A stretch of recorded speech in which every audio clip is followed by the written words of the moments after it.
Hey, what's going on everyone? This is JoeYoursTruly back with another video, and today we're gonna be doing some Grux offlane. And it's gonna probably be a double whammy of a video, and what I mean by that is I have a pretty cool build I want to showcase to you guys, but I do realize a certain lizard guy's been running around terrorizing the offlane.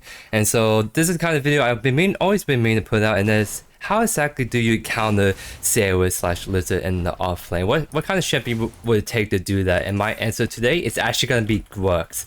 Because the thing with Zarus is that he has a lot of other game pressure, right? So a lot of times he just kind of out pressures the other offlane. Like something like Crunch is usually lane dominant, but Crunch needs level 6 before the fight back. But the problem is, it's just like he's able to get bullied out really hard before he hit 6, and even when he hits 6, Zarus has a lot of tools to keep the Crunch at bay pretty easily. But someone like Grux, it's actually someone that's a lot more pressure early on to match Zarus, but more importantly, has a lot more consistent way to actually trade with the Zarus. So lucky we got the Zarus offlane in this game, so it's gonna be kind of a get build, a kind of guide to how exactly you're gonna have to lane against Zarus, and the one answer is it's gonna be matchup dependent for the most part, and I think Grux is one of the best candidates that should go toe to toe with him.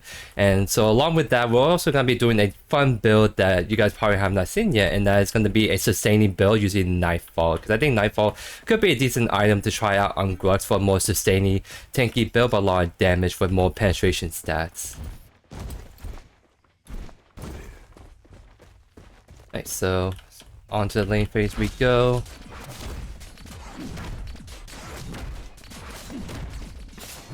He just uses on B right there. This is where we want to get a super aggressive auto on B, auto, and back off. Probably has the on B again, but I need to kind of keep clearing this out. So he's actually doing a good job focusing the wave, but I got some free poke at the very least. And this is pushing towards me, by the way. So he's gonna be in a kind of tight spot with the yeah, I won't let you walk in like that for free. So we got a free trade right there, and now we're gonna be hitting to get level 2.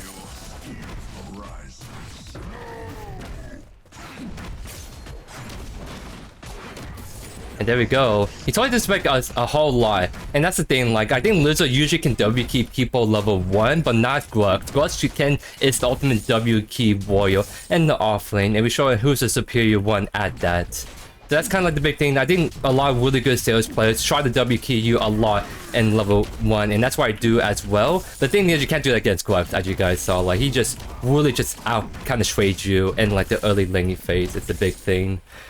Because like the big thing against Zarus is that he has that quick dash, so he can create space backwards by just eating dash, and he also has the shield that can just stun you when you trying to go on top of him, right? So that's kind of like what makes it hard for Crunch to get on top of him, because even if I on-B first as Crunch onto Zarus, he can just dash away immediately, and I can't do my follow-up Q, which is my primary way of doing damage. But for Grux, my primary engagement is E. He gets knocked up, he can't dash or do anything while he's knocked up, and that's when I can get a guaranteed auto on B auto. That's like the big difference between Grux and Crunch against Zarus, is that Grux has a lot more reliable way to actually lock down Zarus early on and actually trade with him. He is doing 2 buff. We're definitely gonna punish him for this, 100%.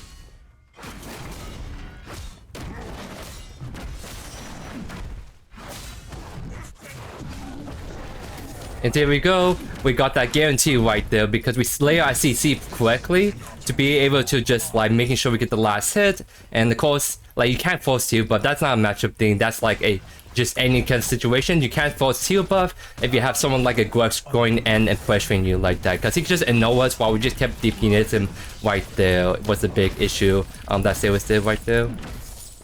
So needless to say, we are starting to snowball out of control to the point where Zarus probably can't do anything much against us until he gets some like help from the mid lane or the jungler. No reason for us to back after the kill because we're very healthy in terms of potions and health and all that, so we're gonna just take our time farming and try to build this DS lead on him.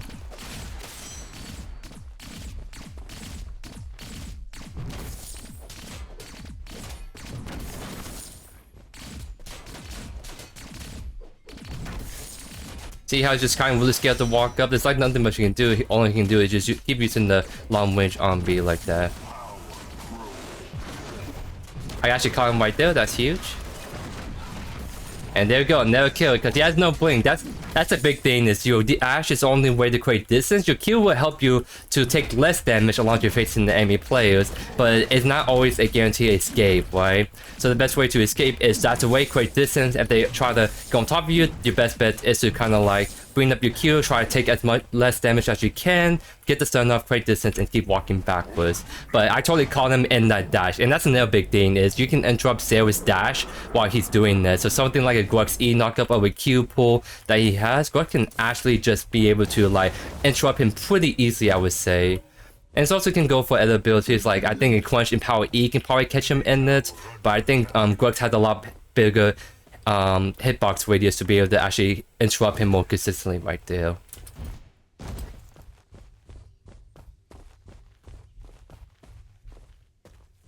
So we see Rampage on the left side, so that's good. Great info for us. That means we can keep W keying this Zarus. You see what I mean? Like he can't dash away while he's knocked up. Because usually if you just go on him, he just dashes away immediately and you miss your primary damage, which is your like B or Q like Quench. But that's like the big tech. It's like you can just create that distance, get the guaranteed knockup, and do that guaranteed trading right there. And so now we're just seeing a very, very good spot. We just have so much pressure in this lane.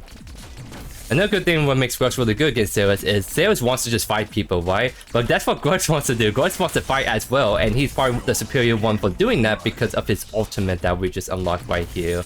So needless to say, it's just like Zarus and in the all-out brawl, Grux is the one that will usually win 9 out of 10 times unless people come over and gank and make it 1v2.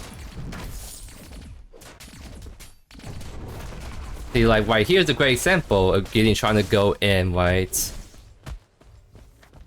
And but of course they can't because the way Gideon came in like that, he just not able to get that follow up to be able to lock me down. Because maybe it still has cage, they're weird to fight, but I have blink is a big thing, so I can always get out if things get a little tricky. Of course, he's like trying to poke me out, but my thing is like he's missing all the CS. He's not even trying to last hit with on me. He's just trying to hit my health bar, and that doesn't matter because he need to throw that like 10 times before it actually do damage to me. Or not even that. He has to hit me more than that, and he's just missing like this cannon minion for no reason. I'm building this huge CS lead because he just cannot walk up. He should be trying to look to last hit with on B, but he's just not even at all. So I'm just kind of knowing his pokes, especially since I'm going Titan's Quest, so I can actually sustain every time he hits me with the ability.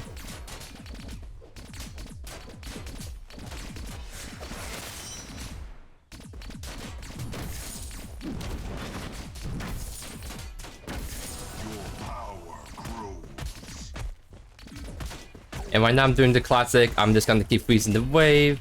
So I'm very close to my tower, I'm very close to safety. He's very extended and very far away from his tower, which is his safety nets. So honestly, there's no reason for me to just engage. I can just constantly just keep looking to just keep farming. If I look to engage, I'll mess up the wave. That may be a time when Webpage might be around and just goes on me when I'm like around the mid-wave of the lane, but because I'm not even looking to extend or use my abilities, I can just keep farming safely like this. You see Rampage mid.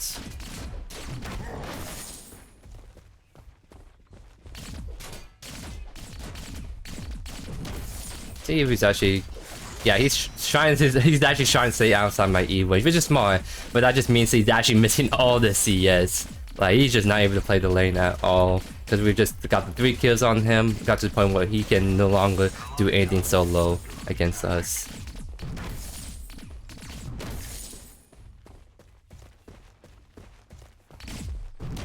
I'm gonna actually look to shove this in because this wave is gonna crash. This is a cannon wave, I'm gonna make this crash all the way. That's gonna be a huge wave he has to deal with. I'm gonna see if he's actually trying to hold it last second. Okay, it's gonna crash now. Now I can just focus on getting the teal buff for myself, because that's what I want to do. I shove a huge wave on the tower and then go straight for teal buff, which should be guaranteed for me. There we go. See how I was able to get it before it didn't happen. I'm not gonna blink after him. Don't think anything's happening anymore.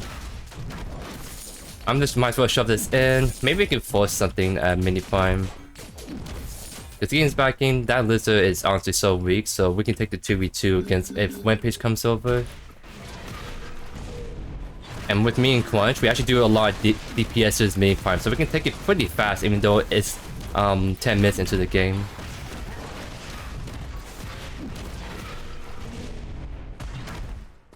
And this should honestly go to me because I just have so much. I'm waiting lane really hard, so I should get this main prime so I can use the split push. And I see how he's actually using it to give it to me. It's not by him because I'm gonna take my reset, get my cold item. I'm gonna start building Nightfall. And oh dang, that sucks. He actually, it's okay because like he tried to give it to me, but I think the red buff proc got it last second, which actually kind of sucks when it does happen when jungler's trying to give it to you. It's what it is. I'm actually still shilling.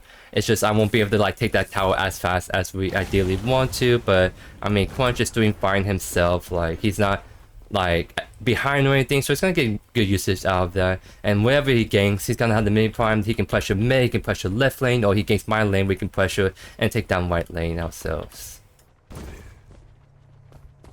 Yeah, so we got Bonesaw. We're going Bonesaw first because since it's the more sustaining build, there's no point to a sustaining build if we actually pretty squishy. So going Bonesaw first gives that huge 600 HP stat stick. So we're pretty durable already, and now we can start building into sustain options. So we can take advantage of how much healing we can get from Nightfall.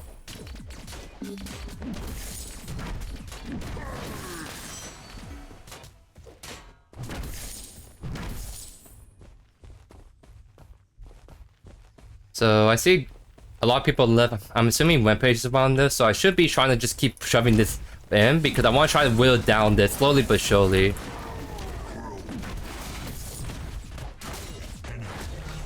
Right there, he got caught out, and we're able to get some guaranteed straight on him, and he's pretty shrunk, I would say. Got a huge wave pushing in. I'm not gonna try to hit him because he's gonna try to ult me if I let this go in. So.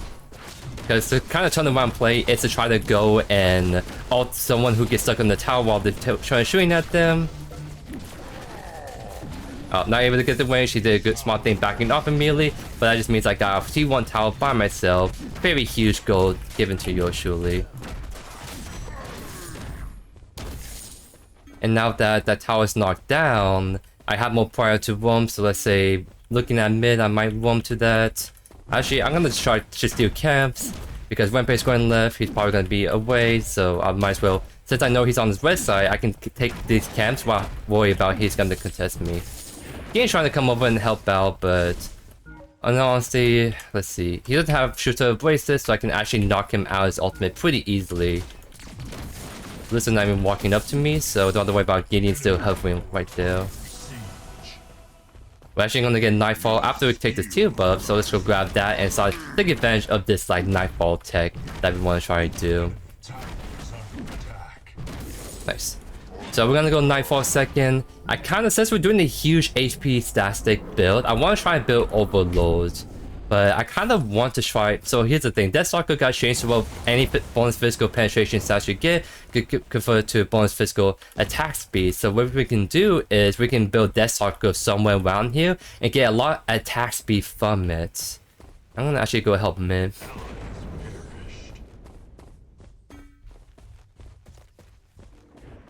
Enemy double kill.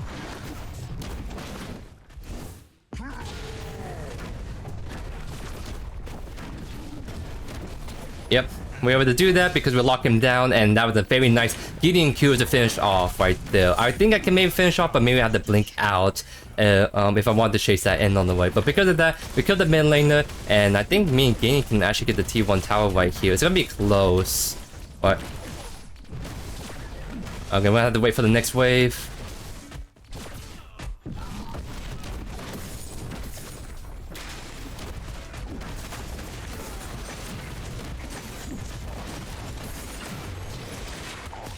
Oh, Zarus is over here. That sucks.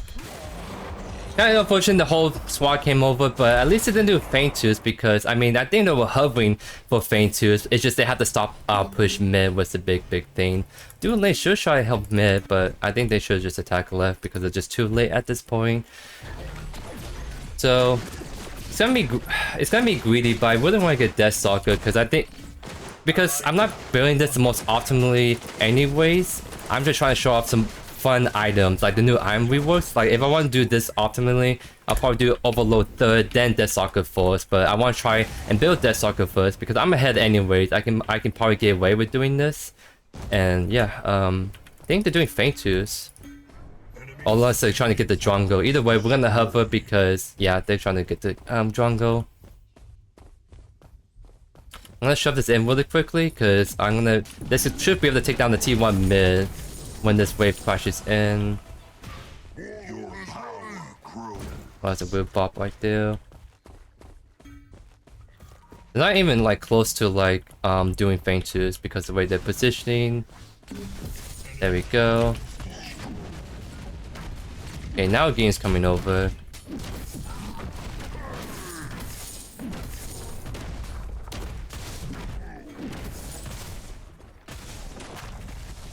Okay.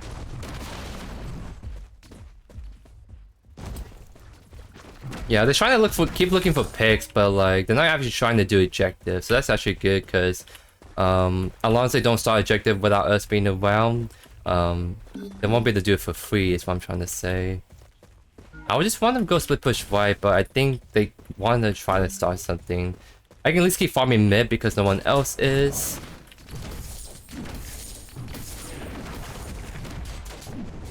Again, Rampage is trying to lock me down, but they're honestly wasting time. I think we just try to do Feint Tools, like Crunch with...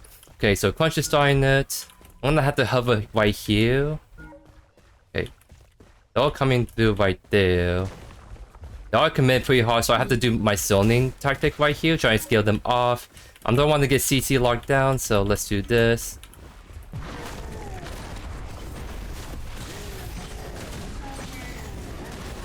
Huge not stuff going on right now.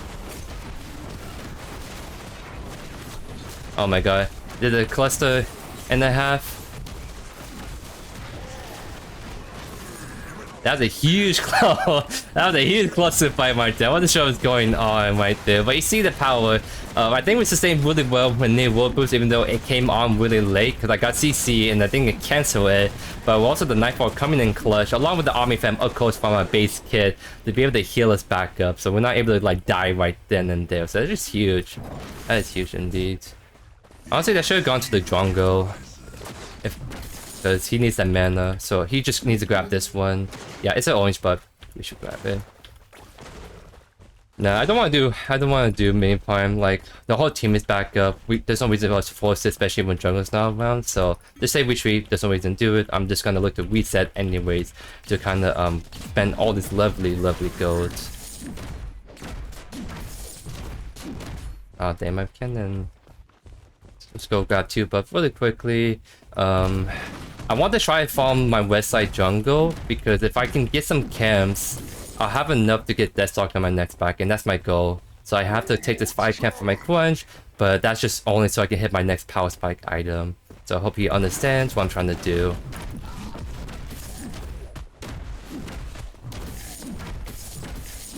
Okay, I need about 100 more gold. That wave is shoved in like pretty hard, so it's hard to farm it. Okay, there we go. He's now farming it. You know, honestly, I can actually stay and keep farming because I'm way stronger than the lizard still. So I can honestly, I can actually invade right here. I don't know if my page is on this side. Doesn't seem like he is, so I'll just put down the wall right here for now. Yeah, he went to check right there. That's fine. I'm just concerned about farming, pushing this out, and looking for a reset.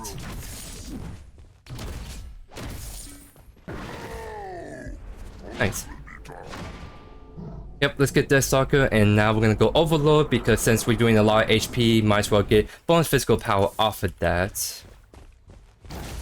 We don't need the cleave necessarily, we're just trying to convert all this HP we're building into bonus physical power, since it's kind of more of a raw physical power build with penetration and all that great stuff. Instead of Overlord, we could try to do Mutilator since we can double up on more army fam for ourselves. And also, that's a lot more reliable source of damage, doing HP damage and all that great stuff.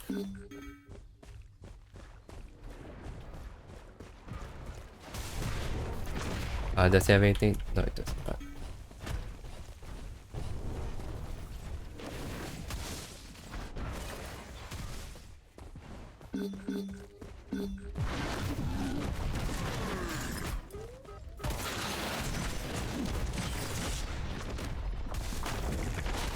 Okay, I see how it is.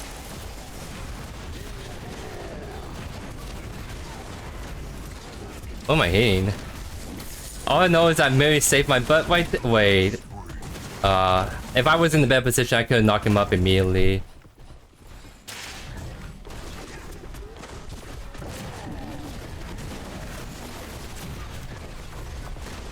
Huge dive by the coin. That's a really nice follow. I was hoping someone would follow up on that once I CC the Murloc like that. So very well played by the Quench. Love to see that, guys. Let's retreat. Don't need to fight that. And you see right here, we have a pretty good attack speed with just the 2 penetration items right here. So we're swinging fast enough. So I might actually go Mutilator just because I think I'm durable enough with how fed I am. So I can get away with doing the Mutilator for the more consistent damage and army fan we can get from it. It's an all-in-one item. It's not going to give us a lot more HP pool to work with, but we get more army fan and we're going to have our abilities and attack doing damage based on HP, which is the very reliable source of damage and very fitting for the sustained on-hit builds.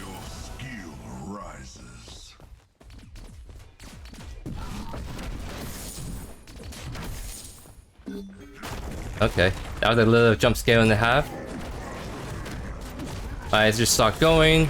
Go first get the lizard because he's a lot faster to finish off, I imagine. Yeah. Yeah. Yep, the lead got him. It won't save you, my friend. And yep, that's the classic true and true. Grux just being able to 1v2 enemies because that's what Grux does best when he's ahead and has ultimate. We didn't even use Crest right there because there's just no need. So we're just running down this lane, honestly. I think Gideon is, yep, right there. So what I'm gonna do is, I can't push that out anymore, but what I can do, and just go take all these farms. I'll take the blue buff because my favorite buff to take when I'm in the off lane. And then I'm gonna just go wrap around and go for the triple camp.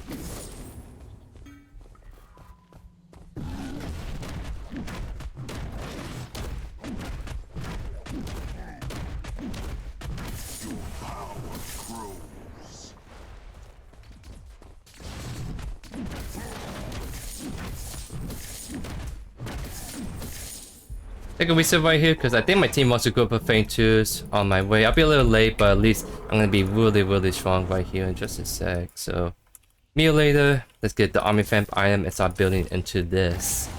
So I think last line we definitely want to go Overlords because I think we would need that HP stat stick and plus that's more raw physical power for us. I do have to...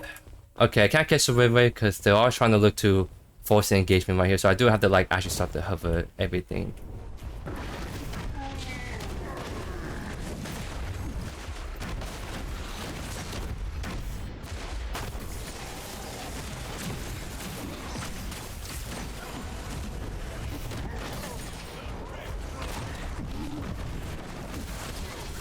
I'm like juking with the Gideon polo right there.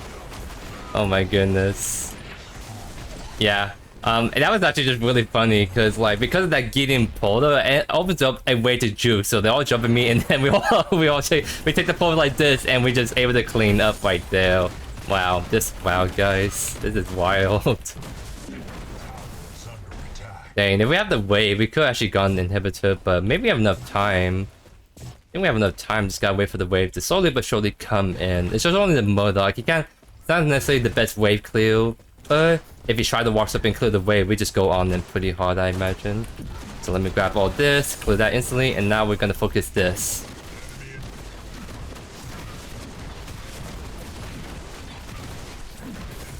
And yep, that is inhibitor right here. Let's do back off, and I think it kind of looks like the Murloc was giving up. Okay, he was just waiting.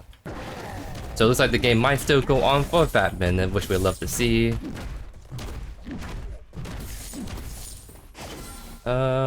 Need a little bit more gold, so what I'm gonna do is probably take the triple camp, push out the right way, get the teal buff, and I'll look to back off. 3 seconds. Probably can't get that wave because yeah, see how Riktor's here. I think someone else is here as well. So just retreat. I think this Riktor's not alone, so not worth taking the risk when I do want it back anyways. He's by himself. Like it's weird. Like I'm pretty sure someone else was supposed to be around, but the way he's posturing, but no one else came over. Okay. I'll just push this back out then, because he does seem like he's alone. It's actually pretty cool, because since we're doing this Nightfall build, we are doing physical penetration, and I think that's making our, what do you call, abilities like hit really hard on that way. Because I think normally you get... Okay, never mind. Looks like it's gonna be GG right there. It makes definitely look like they were playing a little bit weird, but that's probably because some people were just typing like, hey, let's move on, we can't win this anymore, GG's kind of thing, right? So, totally understandable. I think it got to the point where they just got so far behind. Of course, like, I'm really strong, if they shut me down, maybe they have a fighting chance, but my Drongo was also doing really good this game too, and Crunch as well. So it's just like, they take me down, but my rest of my team is still very, very strong, as you guys saw right there. But yeah, let's just take a quick look at the charts. Not as high as I thought it would be.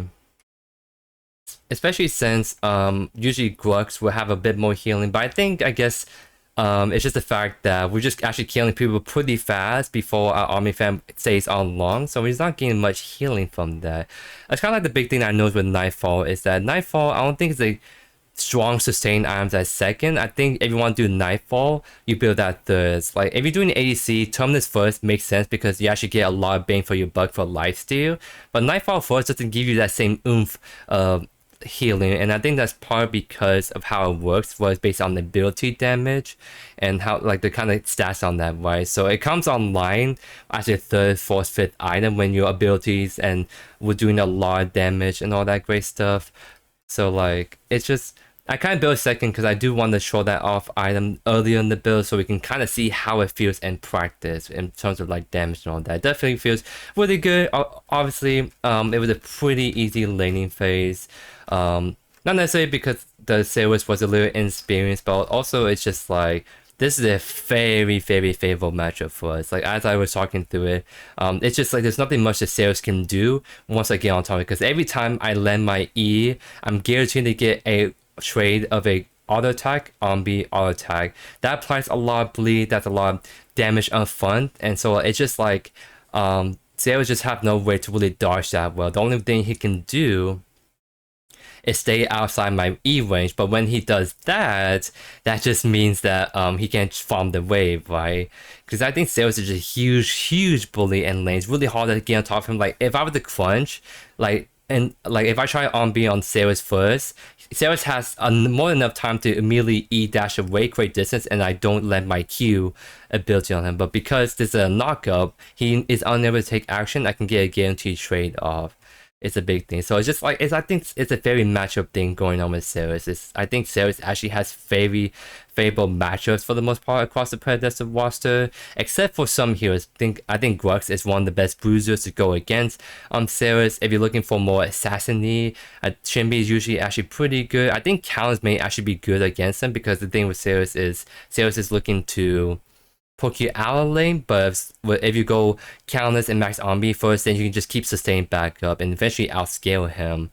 I think in terms of tanks, I think Riktor is probably the best tank to go against him, because as long as you play around with the shield, then you can just keep eating up Zarus Ombi train for free and not get pressured out by him. So Zarus is definitely you can definitely win lane against Zarus, not necessarily by diffing him and player skill, but also there's just really good counters to him, and I don't think people realize exactly who are the good counters to him at the moment. So my top 3 counters to him is Grux, Shinbi, and Riktor. You pick three heroes, you play around the strength, play around the passives, and you're guaranteed to not have a tough time going against a Zarus player. But yeah, anyways, I hope you guys enjoyed today's video. Let me know down in the comments for the heroes, for the builds from a showcase. Thank you as always for all the amazing support, and I'll see you guys in the next video. Peace.